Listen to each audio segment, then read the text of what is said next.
have the way that God is going to answer that prayer? Is it just me that does that? Right? But Ephesians 3:20 and 21, God's able to do exceedingly abundantly above all we can ask or think. And the context there is Jews and Gentiles, Jews and non-Jews, worshiping together, something that hundreds of years back they would have never imagined.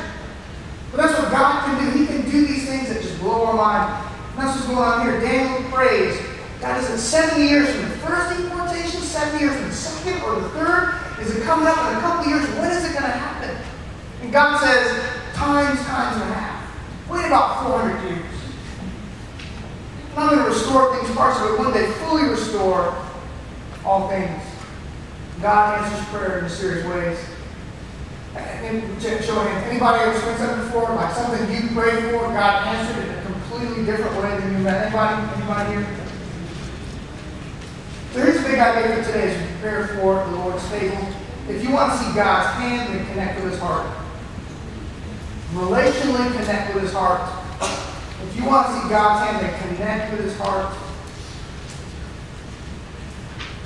And obviously it means praying throughout the day.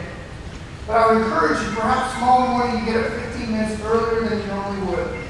Perhaps tomorrow on your lunch break, rather than going out to lunch with your coworkers, you just go in your car, maybe in the park your garage, lock yourself in with a Bible, maybe a journal.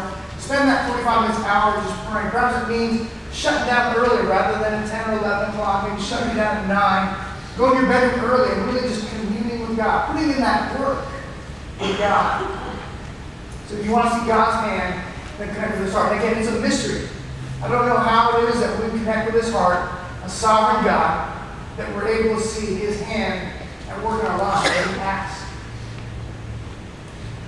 Here's some small group questions for next week. If you look at your bulletin, your notes there. Read Matthew 7:7-11. Jesus connects our loving Father giving to His children with their asking. If we know that, why don't we ask in prayer? Number 2, why do self-sufficient, proud people have a hard time asking for help from God and others? And here's a question. Have you ever met a proud Christian with an active and thriving prayer life? And I never have. And number 3, Dr. Dick Drew's preaching next week. The text is John 20:30-31. So prepare for that if you read that for next Sunday's worship gathering. How many of y'all in here have ever been the answer to somebody's prayer? Someone's praying maybe about a new job, and then you offer them a job, and they're like, wow,